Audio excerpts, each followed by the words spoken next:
Dan ketika aparat penegak hukum digunakan dengan segala cara. Usai ditetapkan tersangka, Sekjen PD Perjuangan Hasto Kristianto akhirnya muncul ke publik dan mengaku hormati KPK. Ribuan warga menghadiri puncak peringatan 20 tahun tsunami Aceh di halaman Masjid Raya Baitur Rahman.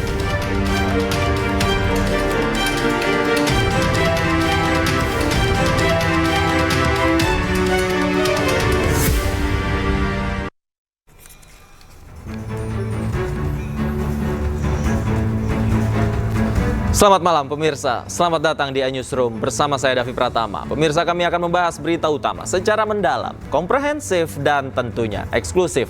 Sebagai pembuka iNewsroom kali ini kami memiliki informasi belasan joki penunjuk arah yang ada di kawasan wisata Puncak, Jawa Barat diamankan oleh polisi. Polisi mengamankan sejumlah joki dan tukang parkir liar sebagai buntut insiden pemerasan dan penganiayaan terhadap wisatawan.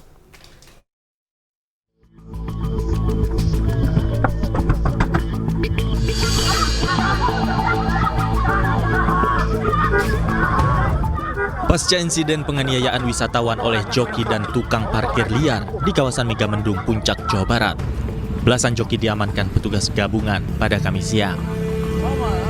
Razia ini dilakukan setelah viral di media sosial seorang wisatawan asal Jakarta yang mengalami kekerasan di jalan alternatif Megamendung oleh oknum joki ataupun tukang parkir liar yang meminta bayaran dengan harga yang merugikan wisatawan.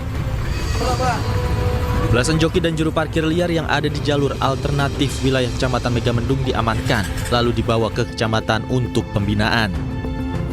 Hal ini dilakukan untuk memberi rasa aman dan nyaman wisatawan saat libur Nataru di kawasan Puncak.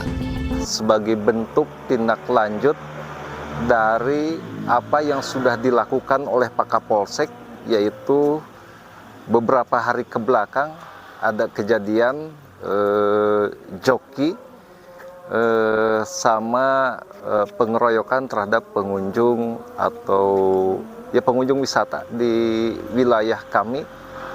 Tapi alhamdulillah waktu kejadian tersebut Pak Kapolsek langsung melakukan sebuah tindakan baik yang joki maupun yang melakukan pengeroyokan.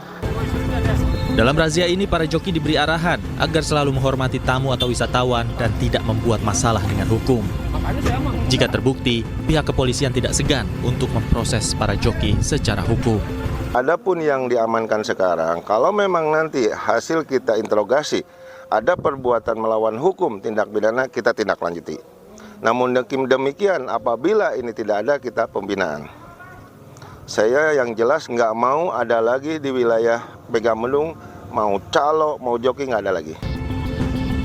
Sebelumnya dalam waktu sepekan, terjadi insiden yang membuat wisatawan resah oleh para joki jasa penunjuk arah. Mulai dari meminta tarif yang fantastis sebesar Rp850.000 hingga wisatawan lain yang mendapat perlakuan kekerasan oleh juru parkir liar. Dari Bogor, Jawa Barat, Wildan Hidayat, iNews melaporkan. Lalu bagaimana perkembangan terkini maraknya preman liar atau Pak Ogah Puncak yang meresahkan pengguna jalan? Kita sudah terhubung dengan Kasih Humas Polres Bogor, Ibtu Desi. Selamat malam, Ibu Desi. Selamat malam, Mas Davi. Bu Desi, kami ingin mengetahui terlebih dahulu perkembangan atau hasil dari pemeriksaan razia para joki dan tukang parkir liar yang sudah dilakukan. Baik, Mas. Kami jelaskan dari Polres Bogor, di mana tadi hari ini kita sudah melaksanakan razia dan mengamankan joki-joki yang berada dari mulai jalur Ciawi, Gadok, sampai dengan Cisarua. Ada berapa, Bu, yang diamankan tadi? Ya, lumayan agak banyak ya, Mas ya. Dan sudah kita lakukan pembinaan, tadi kita arahkan ke kecamatan, kantor kecamatan, dan kemudian dibawa ke Polres Bogor untuk kita lakukan pembinaan dan interogasi pemeriksaan. Dan apabila memang ada yang terbukti dari beberapa joki yang melanggar hukum, akan kita tindak tegas dengan proses hukum lanjut. Demikian. Baik, Ibu, bagaimana dengan oknum tukang parkir liar ini yang terlibat penganiayaan beberapa waktu lalu, Bu? Baik, untuk saat ini yang bersangkutan sudah diamankan di Polres Bogor karena pelakunya ada 3 dan kebetulan Satreskrim Polres Bogor sudah melakukan pengamanan sebanyak 2 orang dan sudah ditetapkan sebagai tersangka. Untuk 1 orangnya masih dalam pencarian penyelidikan pihak kepolisian. Demikian. Oke, artinya betul, Bu, ya, yang diamankan ini adalah yang terlihat dalam video yang viral kemarin, Bu, ya? Betul, Mas. Oke, kalau untuk korbannya sendiri, Bu, kami mendapatkan informasi korban sempat dimediasi dengan pelaku penganiayaan, kemudian lanjut melaporkan. Seperti apa, Bu, kronologinya? Baik, memang kejadian itu pada hari Minggu tanggal 22 Desember 2024 sekira pukul 15.45 WIB di wilayah Kecamatan Megamendung, Kabupaten Bogor, di mana memang terjadi percecokan dan adanya juga kekerasan pemukulan dari joki tersebut kepada korban. Dan kemudian memang untuk korban langsung melaporkan ke Polsek Megamendung. Dan kemudian para pelaku dijemput oleh pihak kepolisian, dibawa ke Polsek Megamendung, dan kemudian terjadi mufakat antara kedua belah pihak. Namun setelah itu pada hari Senin pihak korban ini memeriksakan kandungannya kepada pihak rumah sakit dan dinyatakan hasil dari kedokteran bahwa indikasinya ada keguguran dari kehamilan si istri korban tersebut. Maka dari itu pihak korban melanjutkan membuat LP pada tanggal 25 Desember 2024 di Polres Bogor. Demikian, Mas. Oke, kemudian usai razia ini, Ibu Desi, apa upaya yang dilakukan oleh kepolisian untuk menjamin jalur-jalur alternatif khususnya menuju ke arah puncak ini tidak dipenuhi oleh joki dan tukang parkir liar, Bu? Baik, kami dari Polres Bogor bersama stakeholder lainnya yang terkait, kita bekerja sama berkoordinasi untuk melakukan patroli dan razia dari mulai arus lalu lintas yang mengarah ke puncak dari alternatif Ciawi, Gadok, dan sampai dengan Cisarua. Itu akan terus dilakukan razia dan patroli. Demikian, Mas. Oke, saya ingin penegasan, Bu. Artinya wisatawan yang menuju ke arah puncak, jika mereka melalui jalur-jalur alternatif ini tidak wajib memberikan uang begitu, Bu, ya? Tidak ada pungli lagi? Semoga sudah tidak ada pungli-pungli lagi. Dan apabila kami menghimbau dari Polres Bogor untuk wisatawan apabila ingin menuju ke arah puncak, lebih baik bertanya kepada pihak kepolisian atau petugas yang ada di lapangan, bisa menanyakan langsung kepada kita. Baik. Terima kasih Ibu Desi sudah bergabung bersama kami dan memberikan informasi pada kami di iNewsroom. Selamat malam. Mas Sehat selalu, Bu Desi. Pemirsa, sebuah mobil terbakar di jalan raya.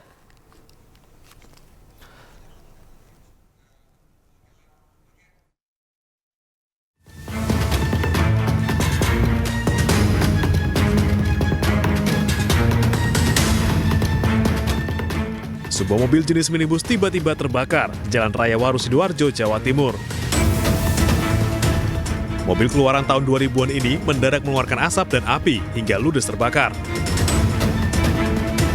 Kebakaran diduga akibat korsleting listrik pada bagian mesin. Mobil yang dikemudikan Didik 40 tahun ini sempat mengalami remblong sehingga menepi ke pinggir jalan.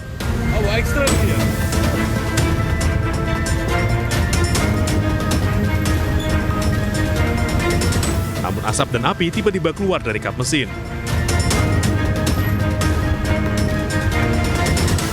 Tapi setelah U-turn Aloha itu remnya agak dalam. Saya minggir cari tempat, pasang sen. Jadi jam posisi masih, saya lihat temperatur nggak naik, AC tetap dingin. Saya matikan mesin, keluar, ngasih tahu istri kalau Nelpon. ini mobilnya mogok. Oh. Nah, baru noleh sebentar ternyata dari kap mesinnya itu keluar asap.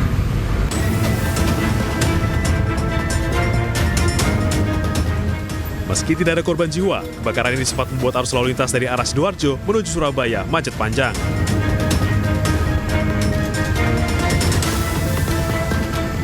Dari Sidoarjo, Jawa Timur, Pramono Putra, iNews melaporkan.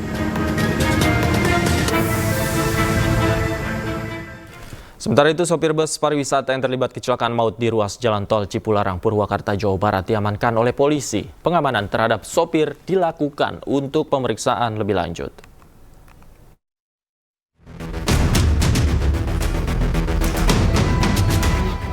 Setelah menjalani perawatan di ruang UGD Rumah Sakit Abdul Rajak, Purwakarta, sopir bus pariwisata yang terlibat kecelakaan maut diamankan polisi. Sopir bernama Romiani ini digiring ke mobil polisi untuk dibawa ke Mapolres Purwakarta. Sopir bus diamankan karena dalam kecelakaan ini terdapat korban meninggal dunia. Namun demikian, sopir bus masih menjalani pemeriksaan secara intensif. Sopir bus diamankan kenapa, Dan? Karena ada korban meninggal dunia. Apakah memang supir menjadi penyebab kecelakaan? Masih kita selidiki. Sudah ada indikasi narkoba atau seperti apa? Masih selidiki. Kemungkinan ngantuk kan sopirnya? Masih kita selidiki juga. Akibat kecelakaan ini 2 orang tewas di TKP, sementara 2 orang anak mengalami luka. Hingga kini, korban tewas maupun luka-luka masih berada di Rumah Sakit Abdul Rajak, Purwakarta. Dari Purwakarta, Jawa Barat, Irwan, iNews melaporkan. Kecelakaan maut antara truk bermuatan pakan ternak dengan bus rombongan pelajar asal Bogor di kilometer 77 Tol Pandaan Malang terekam kamera pengawas. Polres Malang menetapkan sopir truk sebagai tersangka dan akibat kecelakaan 4 orang tewas, puluhan lainnya luka-luka.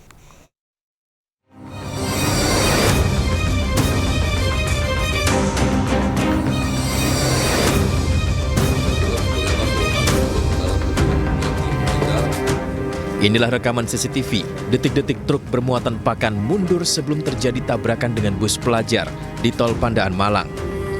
Kerasnya hantaman membuat bus ringsek parah mengakibatkan 4 orang meninggal dunia, serta sejumlah penumpang dan awak bus mengalami luka-luka. Diduga akibat truk gagal menanjak di jalur tol yang terjal hingga akhirnya truk mundur, menghantam bus yang tengah melaju di belakangnya.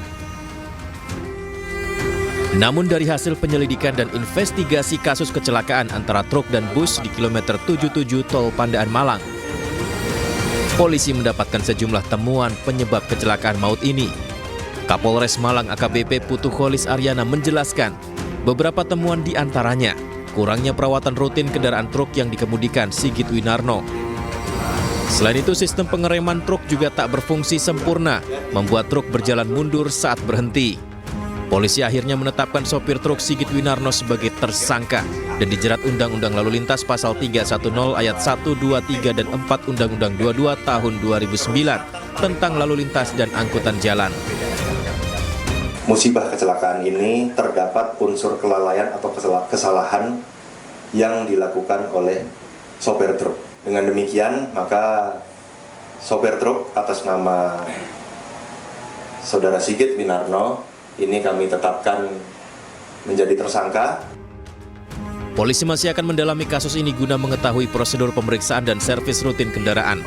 Sebelumnya, sopir pernah mengeluh tentang sistem pendinginan mesin kendaraan namun diabaikan pihak perusahaan. Kecelakaan maut antara truk dengan bus pengangkut rombongan pelajar ini menimbulkan 52 korban. Dari jumlah tersebut, 4 orang meninggal dunia, 28 orang menjalani rawat inap, serta 18 orang rawat jalan. 2 orang lainnya sudah pulang dari rumah sakit atas permintaan korban. Dari Malang, Jawa Timur, Saif Hajarani, iNews melaporkan. Sejumlah kecelakaan lalu lintas terjadi di masa liburan Natal 2024 dan Tahun Baru 2025. Bahkan di Purwakarta, Jawa Barat, kecelakaan maut melibatkan sebuah bus pariwisata dan sebuah truk mengakibatkan 2 orang meninggal dan belasan orang lainnya mengalami luka.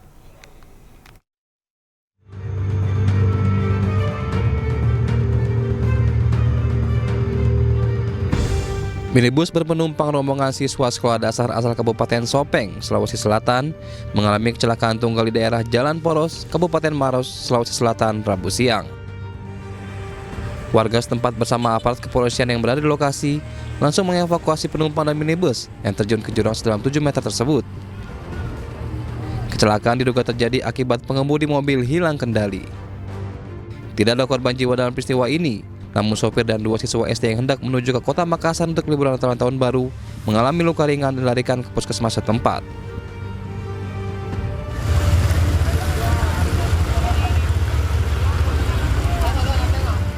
Sementara itu, di Asahan, Sumatera Utara, 1 unit bus penumpang Putra Pelangi antar lintas kota dan provinsi terbalik di Jembatan Kembar, Jalan Lintas Sumatera, Desa Aik Loba.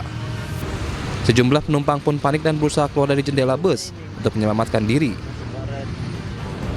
Peristiwa terjadi saat di Jembatan Kembar, bus melihat 1 unit truk yang hendak parkir di bahu jalan, namun tiba-tiba keluar ke lajur kanan dan membuat sopir bus banting setir. Jalan yang tinggi sebelah membuat bus pun oleng dan terguling.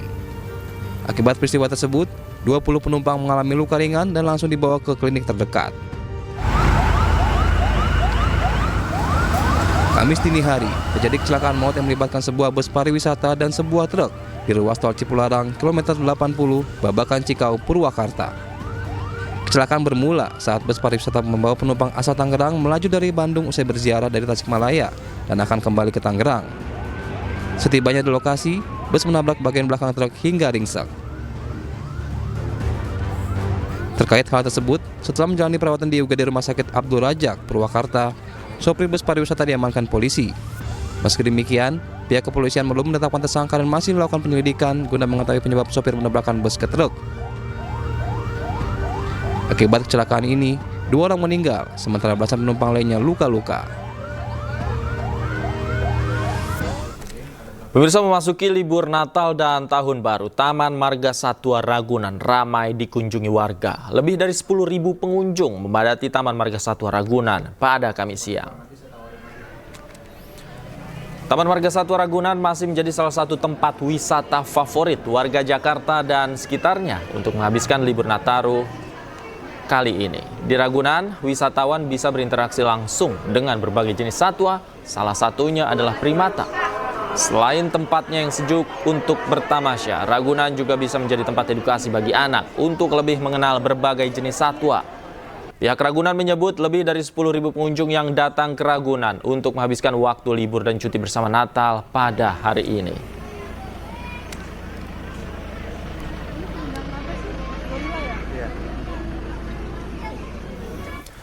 Selain Ragunan, Taman Impian Ancol, Jakarta masih menjadi tujuan wisatawan untuk berlibur. Kawasan yang luas dan bersih menjadikan wisata Ancol digemari oleh masyarakat Jakarta dan sekitarnya. Masih menjadi tempat wisata andalan, Taman Impian Ancol selalu ramai pengunjung, salah satunya di Pantai Lagun Ancol. Di pantai ini, wisatawan bisa bermain pasir, berenang, hingga sekedar menikmati suasana di pinggir pantai.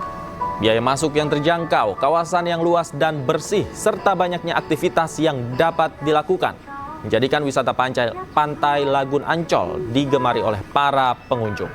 Pantai Lagun Ancol juga dinilai ramah dan aman untuk anak-anak.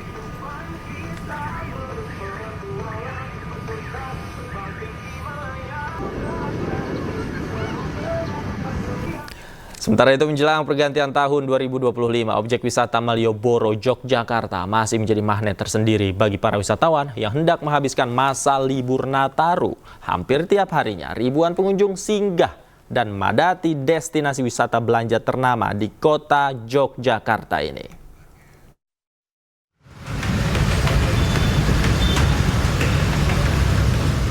Sebagai salah satu destinasi wisata yang terletak di jantung kota Yogyakarta, Malioboro hingga kini masih menjadi magnet tersendiri bagi wisatawan yang hendak menghabiskan waktu liburan akhir tahun. Terhitung sejak masa liburan sekolah, Natal hingga menjelang akhir tahun ini, Malioboro masih menjadi destinasi wisata favorit. Hal ini terlihat dari kepadatan kendaraan wisatawan yang padat mengular dalam radius 1 hingga 2 km. Mulai dari arah Stadion Kridosono, Jalan Abu Bakar Ali, Jalan Mataram sampai titik 0 km. Tak hanya di ruas jalan, kawasan pejalan kaki Malioboro pun juga ramai wisatawan. Mereka tak hanya berburu oleh-oleh, souvenir maupun kuliner, melainkan juga berburu spot cantik untuk sekedar bersuah foto serta menikmati wisata Malioboro dengan naik delman atau kereta kuda. Guna mengurai kemacetan dan arus lalu lintas, aparat kepolisian setempat memberlakukan sistem buka tutup atau pengalihan jalan jika kondisi Malioboro penuh. Umum untuk pengunjung wisata di kawasan Malioboro mengalami peningkatan per hari kemarin ya. Per hari kemarin seperti kita lihat mulai banyak mobil-mobil plat luar daerah yang datang ke sini sehingga terjadi sedikit kepadatan, tapi ya masih lancar lah. Himbauan kami dari kepolisian tetap jaga keselamatan, diawasi anak-anaknya jangan sampai lepas, karena yang paling sering itu anak-anak yang lepas dari orang tua.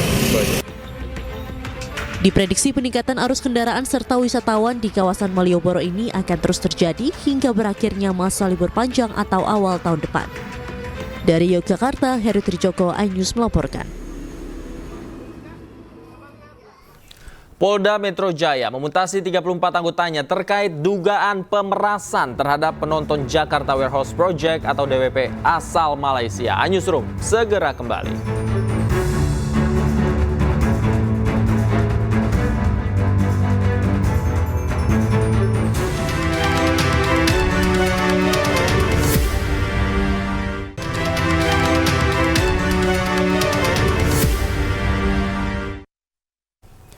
Pemirsa, Polda Metro Jaya memutasi 34 anggotanya terkait dugaan pemerasan terhadap penonton Jakarta Warehouse Project atau DWP asal Malaysia. Kadif Propam Polri menyebut 18 oknum polisi yang diduga terlibat akan disidang etik pada pekan depan.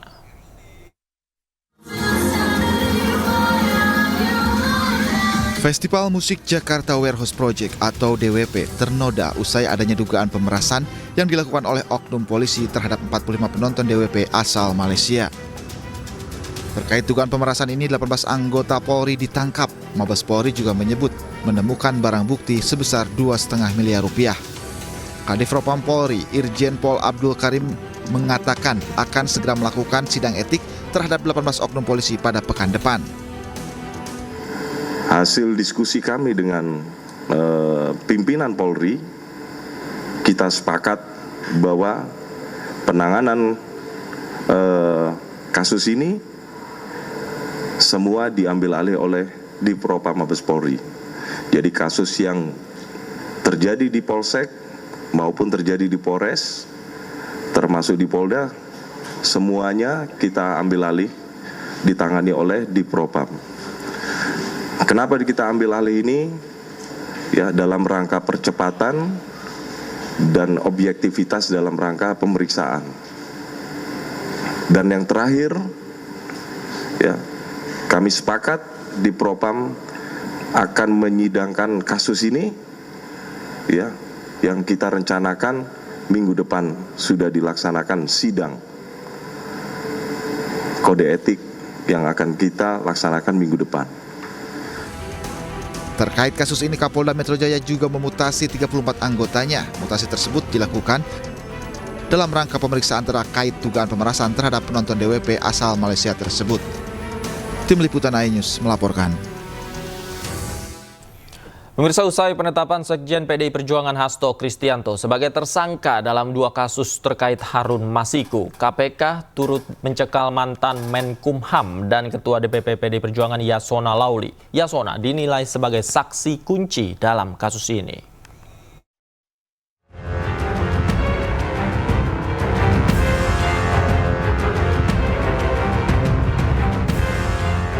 Mantan Menteri Hukum dan HAM Yasona Lauli ikut dicekal ke luar negeri bersama Sekjen PDIP Hasto Kristianto terkait kasus Harun Masiku. Yasona turut dicekal meski masih berstatus sebagai saksi. Lain halnya dengan Hasto yang telah ditetapkan sebagai tersangka suap dan perintangan penyidikan. Menurut mantan penyidik KPK Yudi Purnomo, Yasona adalah saksi kunci dalam kasus ini sehingga harus dicekal. Yasona merupakan saksi yang diperiksa terakhir kali sebelum Hasto ditetapkan sebagai tersangka. Yasona diperiksa pada 18 Desember 2024 lalu di KPK. Ia diperiksa dalam kapasitasnya sebagai Ketua DPP PDIP dan mantan Menkumham. Sebagai Ketua DPP PDIP, Yasona dicecar oleh penyidik soal surat permohonan fatwa Mahkamah Agung. Sementara sebagai mantan Menkumham, Yasona dicecar terkait perlintasan Harun Masiku selama jadi buron. Sebelumnya, KPK mencegah Hasto Kristianto dan Yasona Lawli ke luar negeri usai penetapan Hasto sebagai tersangka. Mereka dicegah selama 6 bulan lantaran KPK membutuhkan keterangan mereka untuk proses penyidikan. Komisi Pemberantasan Korupsi telah mengeluarkan surat keputusan nomor 1757 tahun 2024 tentang larangan bepergian ke luar negeri terhadap 2 orang warga negara Indonesia, yaitu YHL dan HK. Larangan bepergian ke luar negeri ini terkait penyidikan dugaan tindak pidana korupsi, pemberian hadiah atau janji terkait penetapan anggota DPR RI terpilih 2019 sampai dengan 2024. Tindakan larangan bepergian ke luar negeri tersebut dilakukan oleh penyidik karena keberadaan yang bersangkutan di wilayah Indonesia dibutuhkan dalam rangka proses penyidikan dugaan tindak pidana korupsi sebagaimana tersebut di atas. Hasto resmi ditetapkan sebagai tersangka pada 24 Desember lalu. KPK menuding Hasto bekerjasama dengan Harun Masiku melakukan upaya suap pada Komisioner KPU saat itu Wahyu Setiawan untuk meloloskan Harun Masiku sebagai anggota legislatif saat pergantian antar waktu. Selain itu, KPK juga menemukan bukti Hasto berupaya merintangi penyidikan. Tim Liputan iNews melaporkan.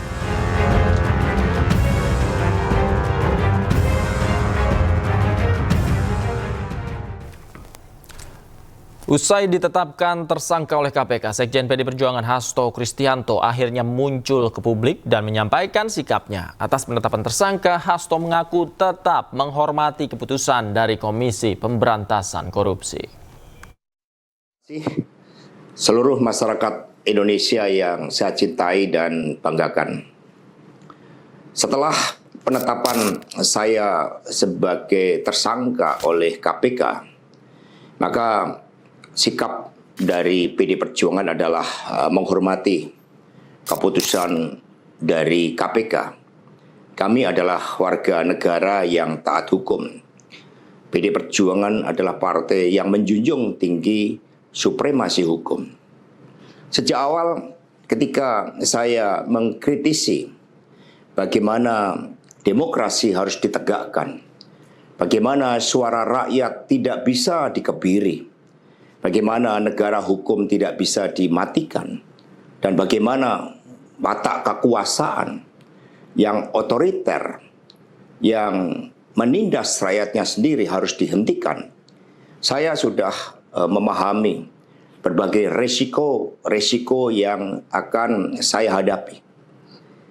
Maka sebagai murid Bung Karno, saya mengikuti apa yang tertulis di dalam buku Cindy Adam ini. Inilah kitab perjuangan saya. Dan seluruh kader-kader PD Perjuangan sekarang memasuki tahap bab 9. Di mana Bung Karno ketika mendirikan PNI, prinsip yang dipegang adalah non-cooperation. Demi cita-cita Indonesia merdeka, demi rakyat berdaulat, bisa berserikat, berkumpul, dan menyampaikan pendapatnya, maka penjara pun adalah suatu jalan dan bagian dari pengorbanan terhadap cita-cita. Itulah nilai-nilai yang diperjuangkan oleh seluruh kader PD Perjuangan. Ketika muncul berbagai intimidasi agar tidak dilakukan pemecatan terhadap sosok yang memiliki ambisi kekuasaan sehingga konstitusi pun sepertinya mau dilanggar dengan perpanjangan masa jabatan 3 periode ataupun perpanjangan masa jabatan itu, maka demi konstitusi Ibu Mega kokoh berdiri menjaga demokrasi. Dan ketika aparat penegak hukum digunakan dengan segala cara untuk melakukan intimidasi, sumber-sumber daya negara digunakan demi kepentingan politik praktis, maka pilihan untuk menghadapi tembok tebal kekuasaan itu wajib dilakukan oleh kader-kader PDI Perjuangan. Karena itulah nilai-nilai yang kami perjuangkan, nilai-nilai demokrasi, nilai-nilai kedaulatan rakyat dan bagaimana membangun supremasi hukum yang berkeadilan. Mantan Menko Polhukam Mahfud MD menanggapi vonis terhadap Harvey Muiz terdakwa korupsi dalam tata niaga komoditas timah yang merugikan negara sebesar 300 triliun rupiah. Menurut Mahfud, vonis 6,5 tahun yang dijatuhkan ke Harvey Muiz sangat tidak adil. Mahfud MD mengatakan bahwa vonis 6,5 tahun penjara dan uang pengganti 210 miliar rupiah serta denda 1 miliar rupiah yang dijatuhkan terhadap Harvey Muiz menusuk rasa keadilan di Indonesia. Padahal dalam kasus korupsi tata niaga komoditas timah yang dilakukan Harvey merugikan keuangan negara sebesar 300 triliun rupiah, bukan potensi merugikan keuangan negara. Mahfud juga menyebut bahwa uang pengganti dan denda 211 miliar rupiah hanya senilai 0,007% dari dakwaan merugikan keuangan negara 300 triliun rupiah.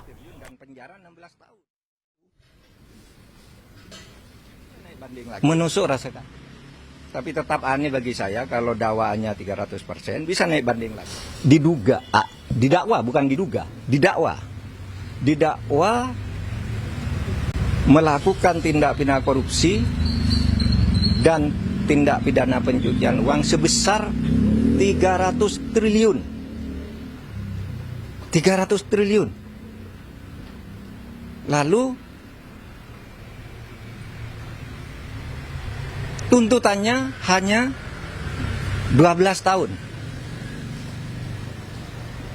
Dengan uang yang tadi 300 triliun itu dikembalikan hanya 210 miliar. Ditambah satu denda 1 miliar. 250 miliar dari 300 triliun itu berapa? 0,007%. 0,007%. Nggak sampai separuh. Nggak sampai setengah persen. Pemirsa, hari ini 20 tahun lalu gempa dan tsunami dahsyat menerjang Aceh. Warga pun memperingatinya dengan berziarah. iNewsroom segera kembali.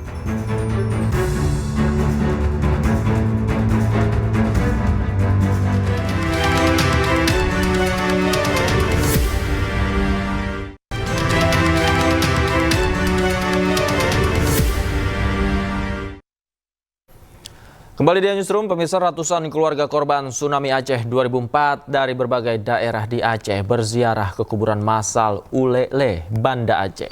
Ziarah ini sengaja dilakukan untuk mendoakan keluarga dan kerabat yang menjadi meninggal akibat tsunami Aceh yang jenazahnya hingga kini tidak ditemukan.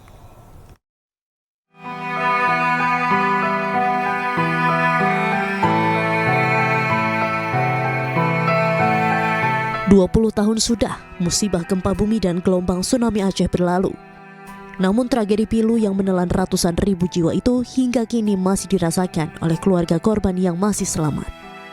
Bertepatan dengan tanggal 26 Desember, ratusan warga dari berbagai daerah di Banda Aceh berduyun-duyun mendatangi kuburan massal di Desa Ulele, Kecamatan Meraksa, Kota Banda Aceh.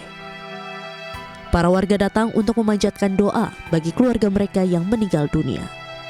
Suasana haru dan isak tangis terlihat di kuburan massal karena pengunjung larut dalam membacakan Yasin dan doa mengenang kerabat dan seluruh keluarganya yang hingga kini belum ditemukan jasadnya. Keluarga, mama, kakak, adik-adik, kalau di hari momen itu selalu ke kuburan massal yang terdekat. Mudah-mudahan jangan terjadi lagi, jangan dirasakan lagi sama anak cucu kita. Insya Allah saya selalu kemari walaupun nggak maksudnya pas harinya kejadian itu, saya tetap kalau ada waktu insya Allah Jumat selalu kemari. Itu nggak bisa hilang ya Pak, selalu berbekas ya, apalagi kita ibu ya, semualah seluruh keluarga, termasuk kakak, abang, ponakan, ipar, semua 12 orang yang kandung. Sementara itu tercatat 14.000 jiwa lebih dimakamkan di kuburan massal Ulele. Semua jasad dikubur dalam 2 lubang besar karena jenazah sudah tidak bisa lagi dikenali akibat diterjang gelombang tsunami. Dari Banda Aceh, Syukri Sarifuddin, iNews melaporkan. Ribuan warga Banda Aceh menghadiri puncak peringatan 20 tahun Tsunami Aceh di halaman Masjid Raya Baitur Rahman, Banda Aceh. Acara diisi dengan pembacaan zikir dan doa bersama, serta tausiah oleh Abdullah Gimnastiar atau AA Gim.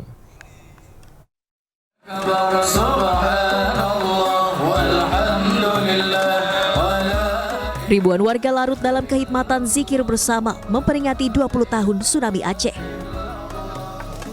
Acara ini digelar di halaman Masjid Raya Baitur Rahman Aceh. Acara diisi dengan pembacaan zikir dan doa bersama untuk para korban yang tewas pada bencana tsunami di wilayah Aceh 26 Desember 2004 silam. Momen peringatan tsunami ini dimanfaatkan warga untuk mendoakan dan berziarah kepada keluarga dan kerabat yang tertimpa musibah 20 tahun silam. Selain zikir dan doa bersama, acara juga diisi dengan tausiah yang dibawakan oleh Kiai Haji Abdullah Gimnastiar alias AA Gim. Tadi sebelumnya tadi sebagai pembuka tuh kita melihat rekaman-rekaman yang memang terekam di tahun yang lalu. Setelah itu adanya qasidah atau peringatan 20 tahun Tsunami Aceh di Masjid Raya Baitur Rahman ini turut dihadiri sejumlah duta besar negara sahabat, di antaranya Maroko, Kuwait, Jepang, serta konsulat Amerika Serikat dan Malaysia. Peringatan ini diharapkan bisa menjadi pengingat dan pembelajaran untuk lebih siap menghadapi bencana. Dari Kota Banda Aceh, Taufan Mustafa, iNews melaporkan. Mengenang peringatan 20 tahun gempa bumi dan gelombang tsunami Aceh, objek wisata sejarah Museum Tsunami Aceh di Desa Sukaramai, Kecamatan Baitur Rahman, Kota Banda Aceh dipadati wisatawan domestik dan mancanegara.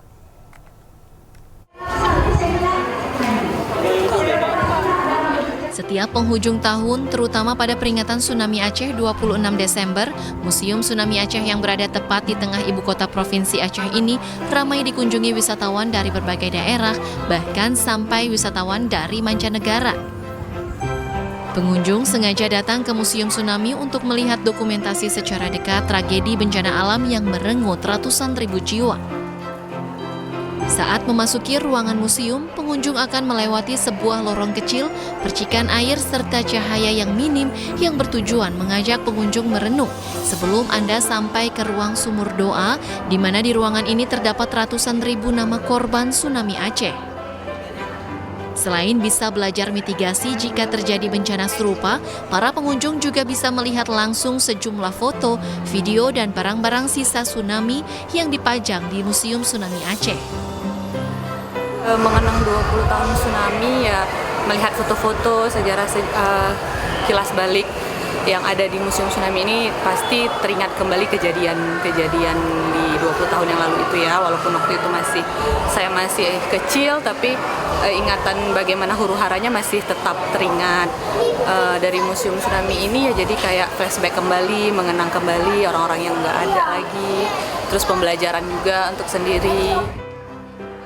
Untuk melihat benda dan koleksi tsunami, para pengunjung cukup membayar Rp5.000 per orang dan dibuka sejak pukul 9 pagi hingga pukul 4 sore setiap harinya. Dari Kota Banda Aceh, Syukri Syarifuddin, iNews melaporkan.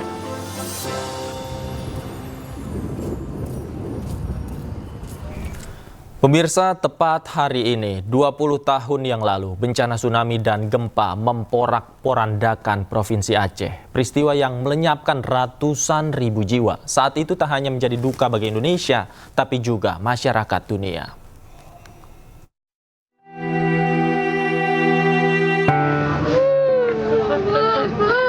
Aduh, siapa kita nih? Kalau nggak ada bapak kami di Medan.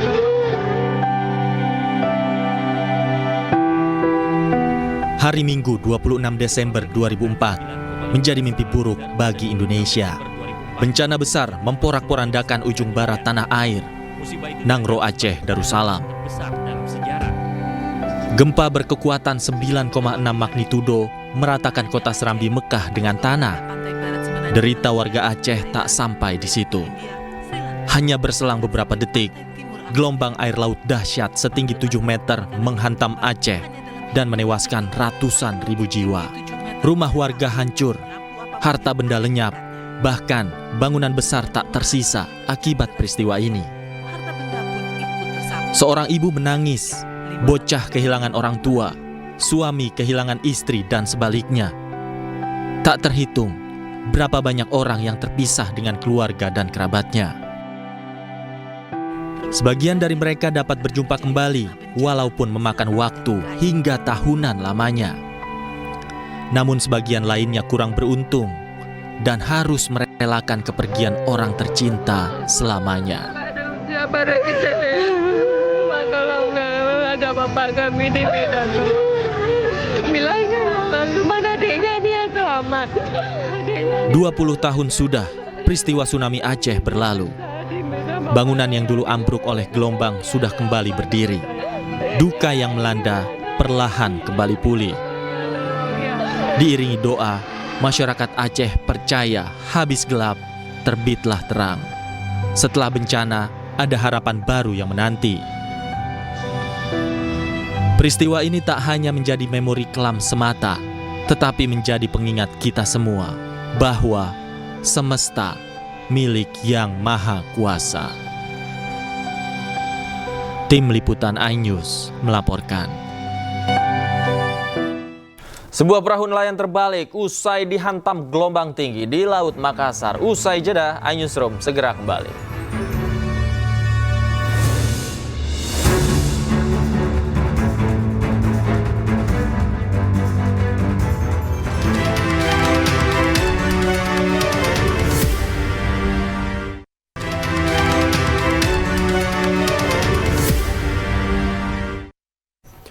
Pemirsa, sebuah perahu nelayan terbalik usai dihantam gelombang tinggi di Laut Makassar. Akibatnya 6 nelayan terombang-ambing berjam-jam di tengah laut. Nah, kalau sudah sampai, naik satu-satu lipat. Petugas gabungan mengevakuasi 6 nelayan usai kapal mancing yang mereka tumpangi terbalik, dihantam gelombang tinggi di Tanggul Newport, Laut Makassar. Kejadian berawal saat 6 nelayan awalnya ingin menangkap ikan di seputaran Laut Makassar. Namun akibat cuaca ekstrim, kapal kepa-kepa yang mereka naiki terbalik dihantam gelombang. Tujuan mereka akan memancing di sekitar Tanggul Newport. Namun karena belum sampai di spot pancing mereka, kemudian kondisi cuaca lagi moderat tidak menentu, sehingga mungkin air gelombang laut pasang tinggi dan juga kondisi perahu yang bergunakan itu agak kecil sehingga dihantam arus gelombang terbalik sebelum menuju spot pancing mereka. Usai dievakuasi, para korban dibawa ke daratan untuk dilakukan pemeriksaan. Dari Makassar, Leo Muhammad Nur, iNews melaporkan.